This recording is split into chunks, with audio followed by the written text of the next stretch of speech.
नमस्कार दोस्तों। हर तरफ पूरी दुनिया में एक ही चर्चा का विषय अफगानिस्तान की राजधानी काबुल पर तालिबानियों का कब्जा। अफगान में हर तरफ हाहाकार, गोलीबारी, खुलेआम बमबारी। जब देखो जहां देखो आम जनता को रोका जा रहा है, मारा पीटा जा रहा है, खुलेआम गोलियां चल रही है। काबुल इंटरनेशनल एयरपोर्ट के हालात तो बस स्टैंड और रेलवे स्टेशन से भी बदतर हो रहे हैं। हमारे मुंबई के लोकल ट्रेन में चढ़ने के लिए इतनी मारामारी नहीं होती जितनी हमने न्यूज़ चैनल्स और वीडियोस पर काबुल इंटरनेशनल एयरपोर्ट के एयरक्राफ्ट में चढ़ने के लिए होती हुई देखी है। दोस्तों, क्यों हो रहा है ये सब? क्यों काबुल को अपने कब्जे में लेना चाहता है तालिबान? अफगानिस्तान में तालिबान क्यों आना चाहता है? कौन है ये तालिबान? इन सारे सवालों के जवाब जानना आप सबके लिए बहुत ज़रूरी है। तो आज हम बात कर रहे हैं तालिबान के बारे में, और तालिबान और अफगानिस्तान के बीच में सालों पहले क्या हुआ था और आज फिर से किस स्थिति में तालिबान अफगानिस्तान को लेकर आ गया है। दोस्तों, हमारे पड़ोसी देश अफगानिस्तान की राजधानी काबुल और बड़े शहर कंधार, मज़ार शरीफ पर तालिबान का कब्जा हो चुका है। तालिबान के लड़ाके अफगानिस्तान में 80% तक फैल चुके हैं। अफगानिस्तान के राष्ट्रपति अशरफ गनी, जिन्हें इस समय अपनी जनता को एड्रेस करना चाहिए था, तालिबान लड़ाकों से बचाना चाहिए था, वो 15 अगस्त 2021 को ही देश छोड़कर जा चुके हैं। हेलीकॉप्टर और उसके साथ 4 गाड़ियां, मीडिया के अनुसार, जिसमें सिर्फ और सिर्फ कैश भरा हुआ था, उसे लेकर राष्ट्रपति अशरफ गनी और अफगानिस्तान के उपराष्ट्रपति अमीरुल्लाह सालेह अफगानिस्तान छोड़कर चले गए हैं। अफगानिस्तान के राष्ट्रपति अशरफ गनी और उपराष्ट्रपति ने शरण लेने की कोशिश की तजाकिस्तान में, पर तजाकिस्तान की सरकार के मना करने के बाद उनका हेलीकॉप्टर पहुंच गया ओमान, और खबर के अनुसार आज राष्ट्रपति और उपराष्ट्रपति ओमान में पहुंच चुके हैं। राष्ट्रपति अशरफ गनी ने सोशल मीडिया पर लिखी एक चिट्ठी में ये बताया है कि वो काबुल छोड़कर जा रहे हैं क्योंकि काबुल में उनके रहने से तालिबानियों के अत्याचारों से काबुल के नागरिकों को नहीं बचाया जा सकेगा। क्योंकि तालिबानी सत्ता लेना चाहते हैं, इसलिए वो अफगानिस्तान छोड़कर चले जा रहे हैं, और अब तालिबानियों की जिम्मेदारी है काबुल और अफगान के नागरिकों को सुरक्षा देना, एक महफूज वातावरण देना। दोस्तों, आज अफगान सेना तालिबान लड़ाकों के साथ में समझौता कर चुकी है। 3.5 लाख की अफगानी सेना और मात्र 75,000 की संख्या में तालिबानी लड़ाके, फिर भी तालिबान अफगानिस्तान को अपने कब्जे में ले चुका है और अफगान सेना ने अपने हथियार डाल दिए हैं। दोस्तों, तालिबान और अफगान सेना के बीच जिस वॉर की शुरुआत हुई थी, उसका कवरेज करने के लिए भारत के जाने माने फोटो जर्नलिस्ट दानिश सिद्दीकी भी पहुंचे थे। इस बारे में हम एक वीडियो पहले ही बनाकर आपसे शेयर कर चुके हैं, किस तरह तालिबानियों ने बेरहमी से फोटो जर्नलिस्ट दानिश सिद्दीकी को मौत के घाट उतार दिया था, जो सिर्फ और सिर्फ अफगान सेना और तालिबान लड़ाकों के बीच हो रही वॉर को कवर कर रहे थे। दोस्तों, आज अफगानिस्तान की स्थिति ये है कि 80% अफगानिस्तान के एरिया पर तालिबानी लड़ाकों का कब्जा है। खुलेआम वे जश्न और जीत की खुशी मना रहे हैं। राष्ट्रपति भवन में हथियारों से लैस होकर खुलेआम जा रहे हैं और वहां पर अपनी फोटोज खिंचवाकर मीडिया के साथ शेयर भी कर रहे हैं। जल्द ही अफगानिस्तान में तालिबान प्रमुख के नेतृत्व में नई सरकार बनने की उम्मीद है। ये दोस्तों कुछ वही स्थिति होगी जो 1995-96 में तालिबानियों के कब्जे के बाद अफगानिस्तान की हुई थी। आज भारत, अमेरिका, इटली, ब्रिटेन जैसे देशों ने खुलेआम सलाह दी है अपने नागरिकों को कि वे जल्द से जल्द अफगानिस्तान को छोड़ दें, और बाकायदा इनके ऑफिशियल एयरक्राफ्ट्स रातों रात अफगानिस्तान पहुंचकर अपने नागरिकों को स्वदेश लाने का काम शुरू कर चुके हैं। पाकिस्तान के प्रधानमंत्री इमरान खान ने तालिबान का कब्जा करने के बाद भी तालिबान की बनने वाली नई सरकार का खुला समर्थन किया है।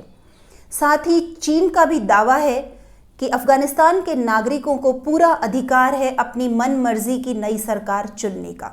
इस तरह अप्रत्यक्ष रूप से चीन और पाकिस्तान दोनों ही बनने वाली नई सरकार तालिबान का पुरजोर समर्थन कर रहे हैं। दोस्तों, थोड़ा सा इतिहास खंगालते हैं और जानते हैं क्या है तालिबान और किन कारणों से तालिबान का उद्भव हुआ था। 80 के दशक में चलते हैं, जब अंतर्राष्ट्रीय स्तर पर शीत युद्ध चल रहा था अमेरिका और सोवियत संघ के बीच में। इसी समय शीत युद्ध को एशिया अफगानिस्तान की सरहद तक लाने का काम सोवियत संघ ने किया और सोवियत सेनाएं अफगानिस्तान में आ गई। अफगानिस्तान में उस समय आंतरिक गृह युद्ध की स्थिति चल रही थी। अफगान की तात्कालिक सरकार के विरुद्ध मुजाहिदीन काम कर रहे थे। इन मुजाहिदीनों के विरोध में सोवियत सेना ने एक नई सरकार बना दी और अब ये अफगानिस्तान की नई सरकार सिर्फ और सिर्फ सोवियत इशारों पर चलने लगी। शीत युद्ध का दौर जब अमेरिका शांत नहीं बैठने वाला था, तो अफगानिस्तान में सरकार का विरोध करने वाले मुजाहिदीनों को अमेरिका ने शस्त्रों की आपूर्ति करना शुरू कर दिया और पड़ोसी देश पाकिस्तान ने भी पूरा समर्थन दे दिया। इस तरह अफगानिस्तान की स्थिति दिन पर दिन बदतर होती चली गई। एक तरफ मुजाहिदीन, जिन्हें अमेरिका और पाकिस्तान से शस्त्र मिल रहे थे, पूरा सपोर्ट था, और दूसरी तरफ अफगान की सरकार जो सोवियत संघ के हाथ की कठपुतली बनी हुई थी। इस गृह युद्ध की स्थिति को बढ़ते बढ़ते 1989 का समय आ पहुंचा, जब सोवियत संघ की आंतरिक स्थिति इतनी कमजोर हो चुकी थी कि न चाहते हुए भी सोवियत संघ को अपनी सेनाएं अफगानिस्तान से वापस बुलानी पड़ी। अब आंतरिक गृह युद्ध की स्थिति एज इट इज बनी रही और मुजाहिदीन और ज़्यादा उग्र होते चले गए। इन्हीं में से एक लड़ाका मुल्ला मोहम्मद उमर, जिसने अपने नेतृत्व में 50 सुन्नी इस्लामिक स्टूडेंट्स का एक संगठन बनाया। दोस्तों, ये इस्लामिक स्टूडेंट्स वो थे जो किसी समय अफगानिस्तान छोड़कर पाकिस्तान के मदरसे में चले गए थे। वहाँ से उन स्टूडेंट्स को वापस बुलाया गया और मुल्ला उमर के नेतृत्व में 1994 में तालिबान बनकर तैयार हुआ। तालिबान का पश्तून भाषा में अर्थ होता है मदरसों में पढ़ने वाले विद्यार्थी, और इस तालिबान का काम था उस समय के मुजाहिदीनों के साथ में टक्कर लेना। बहुत ही जल्द तालिबान उग्र होता चला गया और मुजाहिदीन हारते चले गए, और अब आज ही की तरह अफगानिस्तान के बड़े बड़े शहरों पर तालिबान ने कब्जा कर लिया। सबसे पहले हेरात, कंधार और 1996 में काबुल तालिबान के अंदर आ चुका था। दोस्तों, उस समय के अफगानी राष्ट्रपति बुरहानुद्दीन रब्बानी को पद से हटा दिया गया और कुछ समय बाद उनकी हत्या भी कर दी गई, और तालिबान के प्रमुख मुल्ला उमर के हाथों में तालिबान की पूरी सत्ता आ गई थी। अब शुरू हुआ अफगानिस्तान का तालिबानीकरण।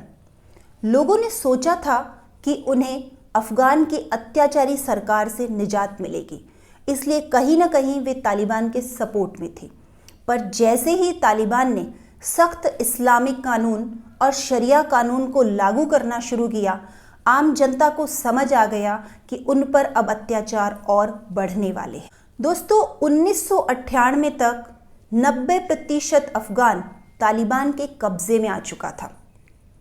तालिबान के शासन करने के लिए एक 26 सदस्यीय संस्था बनाई गई, जो कि निर्णायक संस्था थी, जिसे क्वेटा शूरा कहा गया। क्योंकि इस शूरा का सारा प्रबंधन पाकिस्तान के शहर क्वेटा से होता था, इसलिए इसका नाम पड़ा क्वेटा शूरा। अफगानिस्तान के तालिबानीकरण की प्रक्रिया में सख्त इस्लामिक नियम लागू किए गए, जैसे 10 साल से बड़ी उम्र की लड़कियों के स्कूल जाने पर पाबंदी, महिलाओं के बाहर निकलने और काम करने पर पाबंदी लगा दी गई, बुर्का पहनना अनिवार्य कर दिया गया, मॉडर्न टेक्निक के उपकरण जैसे मोबाइल, रेडियो, टीवी, इन सब को प्रतिबंधित कर दिया गया। यहाँ तक कि मर्दों के लिए भी इस्लामिक तौर तरीके से जीना कंपलसरी कर दिया गया। नमाज पढ़ना और दाढ़ी रखना अनिवार्य था। यदि कोई आम नागरिक इन नियमों का पालन ना करे तो खुले आम उन्हें सजा देने का भी प्रावधान था। यहाँ तक कि साहित्य, कला और किताबें लिखने और पढ़ने पर भी तालिबान सरकार ने रोक लगा दी थी। खुले आम आतंकवादियों को तालिबान में शरण मिलने लगी। खुलेआम अफगानिस्तान में तालिबानी सरकार के अधीन आतंकवादियों को शरण मिलने लगी थी। हर तरफ अफगानिस्तान में हाहाकार मचा हुआ था। दोस्तों, बॉलीवुड की बहुत सारी फिल्में भी बनी हैं, डॉक्यूमेंट्रीज बनी हैं जो बताती है उस दौर में अफगानिस्तान में तालिबान सरकार किस तरह से अत्याचार कर रही थी। तालिबानियों की आय का स्रोत क्या है? दोस्तों, अगर ये जानने की कोशिश करते हैं तो सबसे पहले मैं आपको बताऊं, 1994 में जब तालिबान बना था तो सऊदी अरब उसे फंडिंग कर रहा था। दूसरी ओर जब अफगानिस्तान पर तालिबान का कब्जा हो गया तो अफगानिस्तान में सबसे अधिक पैदावार अफीम की होती है। दुनिया की 80% अफीम अफगान में उगाई जाती है, जिससे तालिबानियों को सालाना 2800 करोड़ रुपए की वार्षिक आय हो रही थी। दोस्तों, इस आय के अलावा बहुत सारे धातु हैं जो अफगान की ज़मीन से निकलते हैं। वहाँ अवैध खनन करने वाली कंपनियों से भी टैक्स वसूलने का काम तालिबान कर रहा था।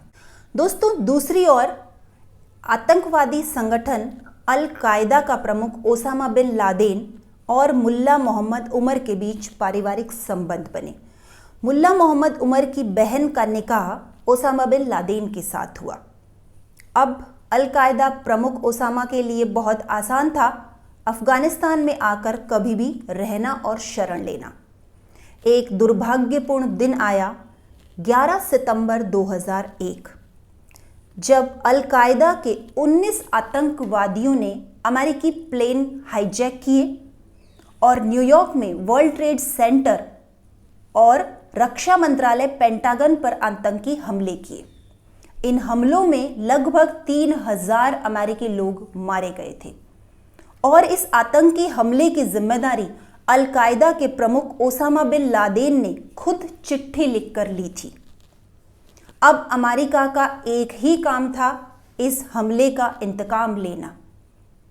7 अक्टूबर 2001, दोस्तों, एक महीना भी नहीं हुआ था और अमेरिका के राष्ट्रपति जॉर्ज डब्ल्यू बुश के आदेश पर अमेरिकी सेना और नाटो देशों की सेनाओं ने अफगानिस्तान पर आक्रमण कर दिया। इस ऑपरेशन को नाम दिया गया ऑपरेशन एंड्यूरिंग फ्रीडम। सिर्फ 3 महीने के अंदर इन सेनाओं ने अफगानिस्तान को तालिबान से मुक्त करा दिया। हालांकि तालिबान के मुखियाओं को पकड़ने में ये सेना नाकाम रही, क्योंकि ये सब भागकर पाकिस्तान के शहर क्वेटा में शरण ले चुके थे। कुछ महीनों बाद अल कायदा प्रमुख ओसामा बिन लादेन जरूर पकड़ा गया और अमेरिकी सैनिकों से हुई मुठभेड़ में मारा गया था। 2001 में हुए इस ऑपरेशन एंड्यूरिंग फ्रीडम के बाद अमेरिकी सैनिक अफगानिस्तान में ही रह गए और उन्हीं के रहते हुए अफगानिस्तान में लोकतंत्र की बहाली की गई। नया संविधान बना, राष्ट्रपति प्रधानमंत्री के चुनाव हुए और इस तरह प्योर डेमोक्रेसी लाने की कोशिश की गई। दोस्तों, आज पूरे 20 साल हो चुके हैं। इन 20 सालों के दौरान 2300 अमेरिकी सैनिक वहां मारे गए थे और लगभग 61 लाख करोड़ रुपए अमेरिका अफगानिस्तान में खर्च कर चुका है। अफसोस, इन सब के बावजूद अंतर्राष्ट्रीय स्तर पर अपनी सुदृढ़ छवि रखने वाला अमेरिका अफगानिस्तान में लोकतंत्र की परमानेंट बहाली नहीं कर पाया, जड़ से तालिबानियों को खत्म भी नहीं कर पाया और जैसे जैसे अमेरिकी सैनिकों की वापसी शुरू हुई है, अफगानिस्तान में तालिबानियों ने सर उठाना शुरू कर दिया। 2015 में अमेरिकी राष्ट्रपति ने घोषणा की थी कि अब अमेरिकी सैनिकों की वापसी की प्रक्रिया शुरू की जाएगी और 2021 आते आते सिर्फ और सिर्फ अमेरिकी एम्बेसी के आसपास ही अमेरिकी सैनिक रह गए हैं और सारे सैनिक स्वदेश लौट चुके हैं। दोस्तों, क्या ये सोची समझी साजिश है कि अमेरिकी सैनिक वापस लौटते हैं और फिर से तालिबानी अफगानिस्तान में कब्जा करने लगते हैं? दोस्तों, आज तालिबान का प्रमुख नेता अब्दुल गनी बरादर, उम्मीद है कि जल्द ही वो तालिबान सरकार में अफगानिस्तान का राष्ट्रपति बनेगा। उसी के नेतृत्व में तालिबानी लड़ाकों ने अफगानिस्तान पर कब्जा कर लिया है। इसी की साजिशें थी कि इतने कम समय में अफगानिस्तान तालिबानियों के हाथों में आ चुका है। हाल ही में यूनाइटेड नेशंस की सुरक्षा परिषद की बैठक हो रही है, जिसमें भारत अध्यक्षता कर रहा है। इस बार की बैठक में देखते हैं क्या नतीजे निकलकर सामने आते हैं। भारत के प्रतिनिधि ने अपनी ओर से पड़ोस में हो रहे आतंकी और भय के वातावरण का पूरा चित्र अपनी स्पीच में यूएन सिक्योरिटी काउंसिल के सामने रख दिया है। भारत की चिंता जायज़ है। हमारे देश में लोकतंत्र, और अगर पड़ोस में ही पाकिस्तान और अफगानिस्तान जैसे देश सक्रिय रहेंगे तो हिंदुस्तान की सुरक्षा व्यवस्था को खतरा ज़रूर उत्पन्न होगा। इस डर से हम सोच रहे हैं भविष्य में किस तरह से इन सब चीज़ों को मैनेज किया जाएगा कि हमारे देश के लोगों की सुरक्षा बनी रह सके। दोस्तों, आज की तारीख गवाह है कि 15 अगस्त 2021 को ही अफगानिस्तान की राजधानी काबुल पर तालिबानी लड़ाकों ने कब्जा कर लिया है और अब वे खुलेआम जीत और जश्न मना रहे हैं। अफगानिस्तान की आम जनता परेशान है, डर और आतंक के साए में है। और फिर से आपको याद करवाती हूँ काबुल इंटरनेशनल एयरपोर्ट के हालात, जहाँ पर रेलवे स्टेशन से भी ज़्यादा बदतर हालात है देश छोड़ने के लिए। हर किसी का यही कहना है, हमें अफगानिस्तान से बाहर निकालें। यहाँ तक कि 2-3 लोगों ने इस एयरक्राफ्ट पर चढ़कर देश से बाहर जाने की कोशिश की, जो दुर्भाग्य से ऊपर से गिरकर मर भी चुके हैं। दोस्तों, देखते हैं अंतर्राष्ट्रीय स्तर पर क्या निष्कर्ष निकलते हैं, क्या फैसले होते हैं और क्या अफगानिस्तान के बिगड़ते हालात को सुधार पाते हैं या कंट्रोल में लिया जा सकता है। इसी उम्मीद के साथ कि ये हालात बद से बदतर ना हो और इन स्थितियों को जल्द से जल्द नियंत्रण में लिया जा सके। जल्द ही मिलेंगे एक नई कहानी और एक नई शख्सियत के साथ। तब तक के लिए नमस्कार।